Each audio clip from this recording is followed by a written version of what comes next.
City Sounds. Creating podcasts, creating podcasters. Hello and welcome to the City Magazine Show, a weekly variety show of arts, interviews and more. I'm Maxed Adam. And I'm Elly Young. This week, we're discussing storytelling.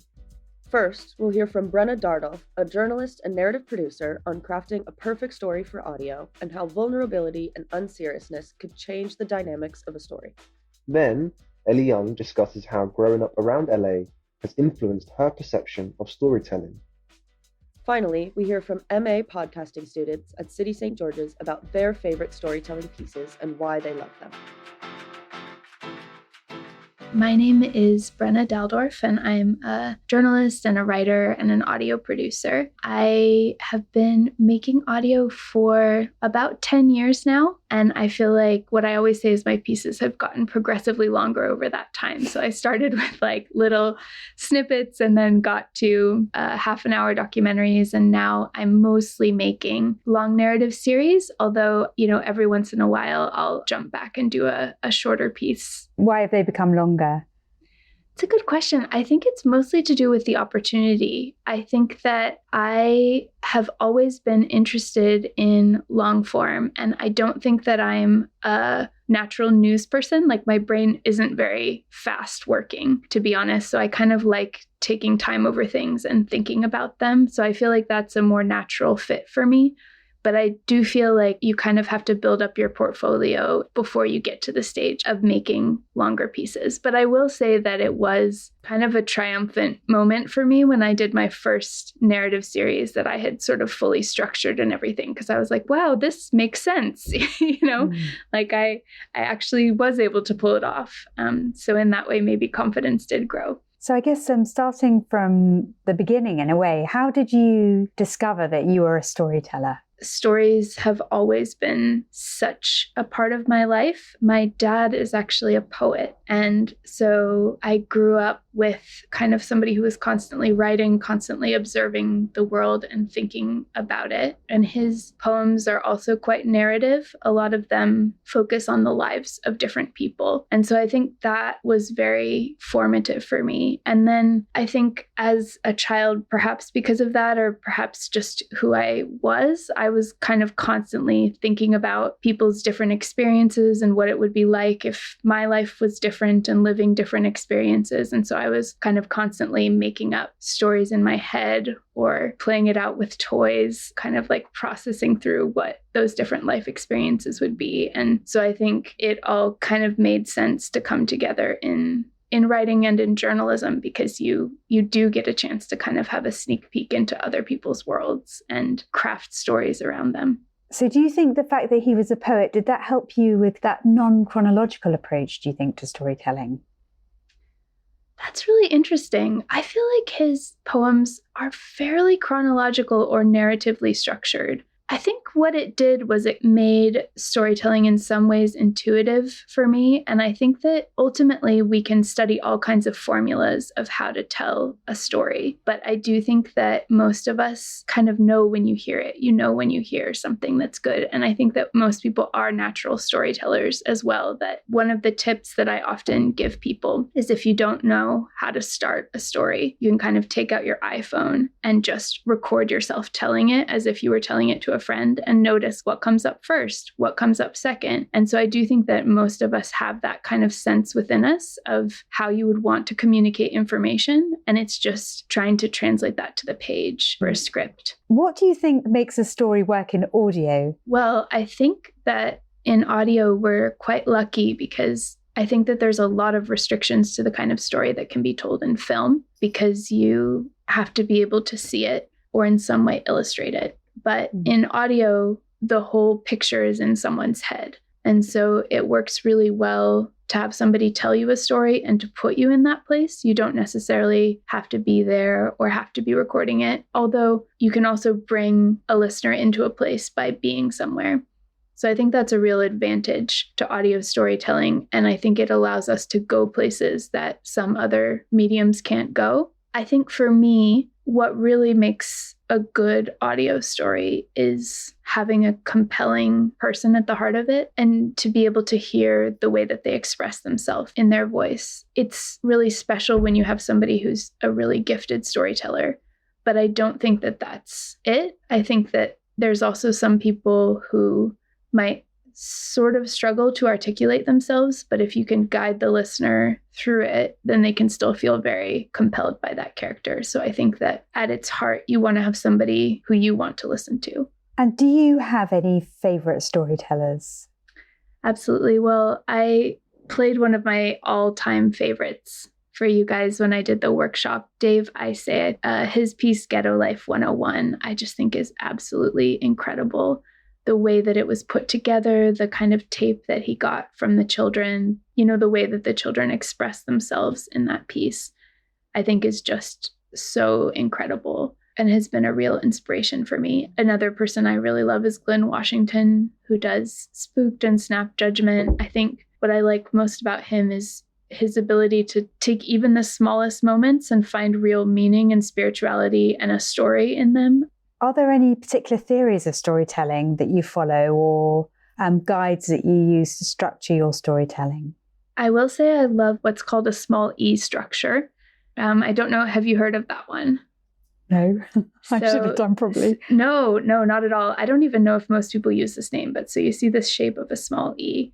You start with a scene somewhere in the middle, and then you go back and you tell the story until it reaches that point again, and then you go beyond that. I think that sometimes that one works really well because if you start with this very intense scene at the beginning, say somebody disappears, and then you go back and you listen to how did we get to this point of this person disappearing, and that's sort of hanging over you this whole time of what happened, how did we get there, how did it happen, and then you bring the listener back to this person disappearing, for example, and then you want to know what happened next after that. So that's a real favorite of mine. Would you say there are any particular techniques that you use to move the action along?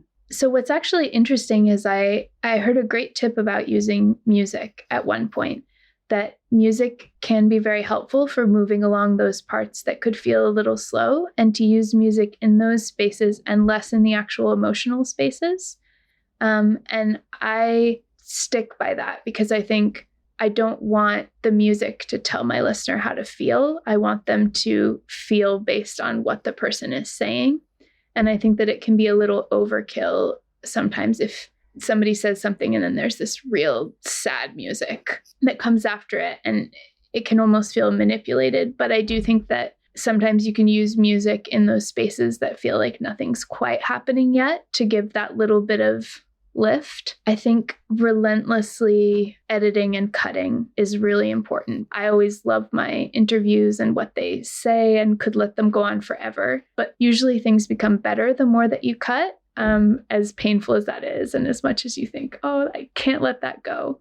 Can you share with us kind of the importance of interviewing in storytelling? Absolutely. So I think for me, that was a huge moment in my journalism career, understanding how much better things go and how much better the story goes if you really prepare your interviews and you think about the story unfolding ahead of time, especially narrative pieces where you're trying to get somebody to take you through events as they happened, thinking about kind of what are the moments we want to bring out, where are the moments where we want to pause, where are the things where we do want a sort of sense of action. I think that's really important, and just to make sure that you're asking everything. And I think that gets you prepared for the interview to think of it as getting someone to tell you a story. Are there particular ways you've got of getting people to tell their own story? Are there particular things you do to kind of tease things out of people? Or Yeah, well, I think one thing is keeping your questions quite open. So saying, tell me about that can really help. You could very often boil interviews down to about 3 questions, which is, and what happened next? How did that make you feel? And then, what does this mean? and I do feel like ultimately those are kind of the questions that you need. But one thing, I listened to an amazing excerpt once of a radio piece where the journalist was dealing with somebody who wasn't very articulate in some ways, and she observed that and made that part of the piece because she kind of realized something was wrong with this person. That was a huge takeaway for me. If somebody's not really getting into the story, so for example, a few years ago, I was interviewing somebody who had discovered a body, and it was obviously a really traumatic experience, but he told it in such a weird way where there wasn't very much emotion in it. It almost sounded like he was reciting something. It just felt a bit off. So at first I was sort of trying to get him comfortable and trying to open up. But then we started having conversations about why he told the story in that way. And that actually ended up being incredibly revealing about him and the way that he had experienced it. Ended up really telling me so much more about his experience because we were having a conversation about the way that he expressed it. And then I think that also really allowed me to notice that there was one moment where he did get more emotional, and it was kind of a surprising moment, like maybe not the thing that you would expect, but that also revealed a lot about him. I think ultimately you're trying to understand people and how they tell their stories, and some of that comes from how they're telling it. That's been great. Thank you very much. Warning. The following segment has mentions of death. Please feel free to skip ahead or click off if this makes you uncomfortable.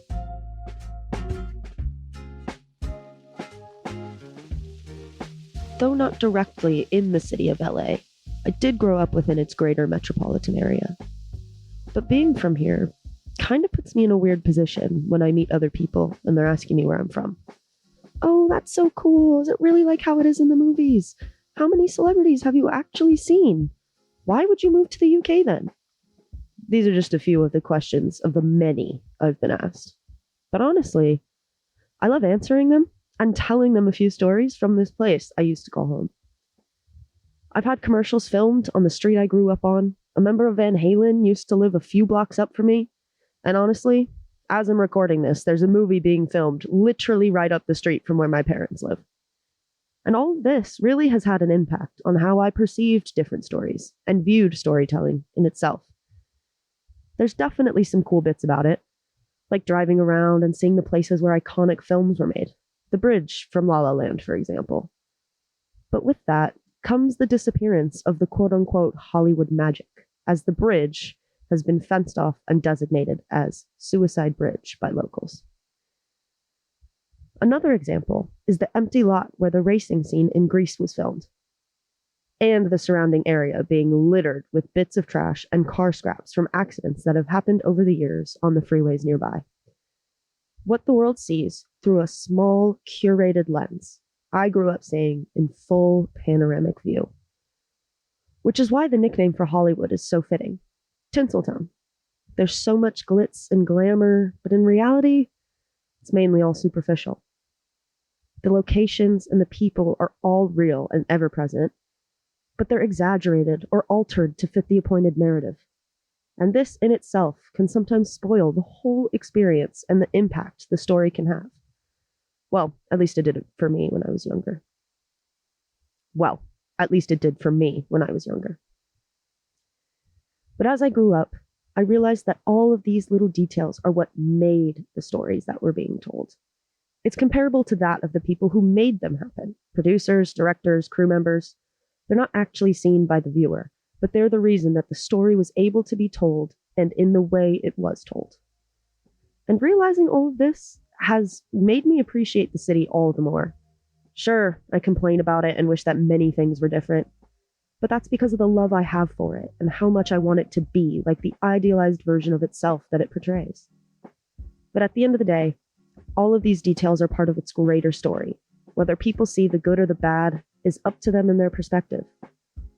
LA has shown and proven to me that no matter which way you tell a single story, people's reactions will never be predictable, and storytelling in itself is inherently subjective.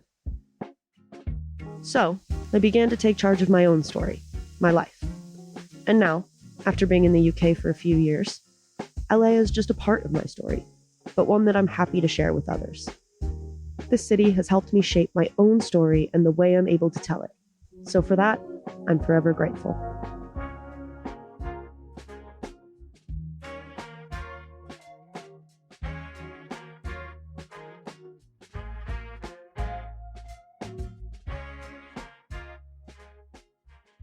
That's it for me. Now passing on to my cohort to talk about their favorite pieces of storytelling. All right, good people, spoiler alert. You've been warned. Spoiler alert. If you haven't listened to Dirty John by the LA Times and Wondery, then you need to just fast forward a little bit. But that story, I would believe for an LA audience or an American audience, they probably knew already about this story and all of that. But for an international audience, someone like myself, I went in cold. I followed it and I was like, It was clear that John was dead from the word go, even though they tried their best not to reveal that fact. I could surmise there were just bits of information throughout the story that kind of indicated that this John guy is no longer around. To maintain an entire series to its very end, I think it was about 6 episodes, that was pretty well done. To reveal the most important detail at the very end and still manage to tell a captivating story.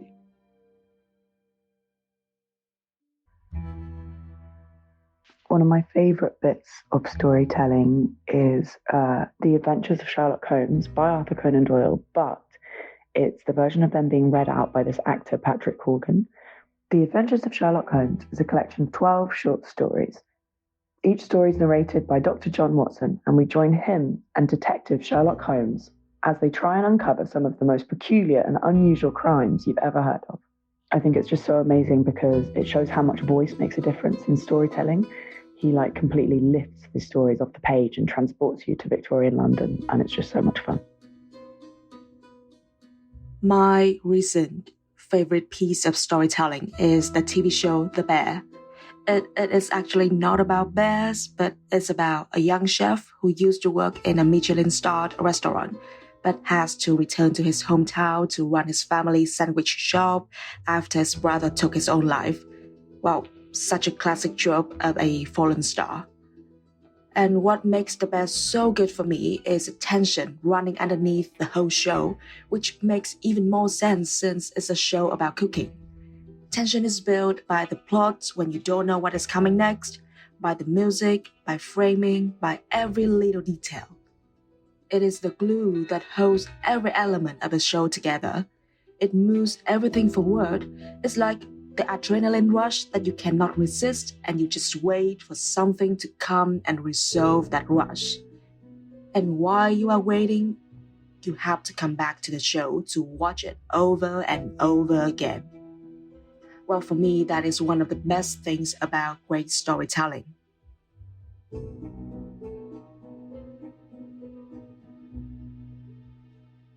One of my favourite stories is the Studio Ghibli animation, Howl's Moving Castle, which is based on the book by Diana Wynne Jones.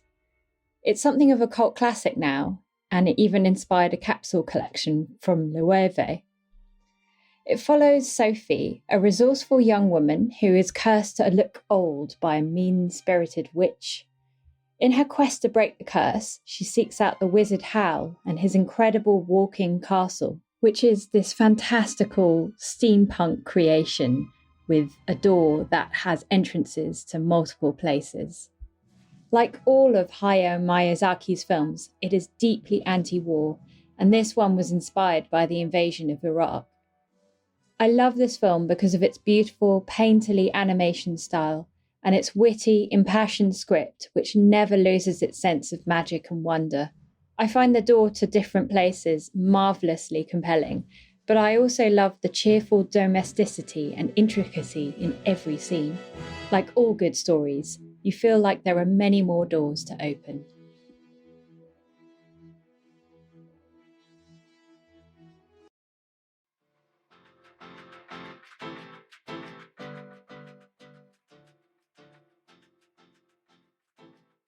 Thank you for listening to the City Magazine Show, created and run by City St. George's podcasting MA students. If you liked the episode, check out our other shows. We've got lots coming, and we'd love for you to listen. Whatever you're into, there's something for everyone. To find out more about future episodes, you can follow us at City Sounds on all platforms.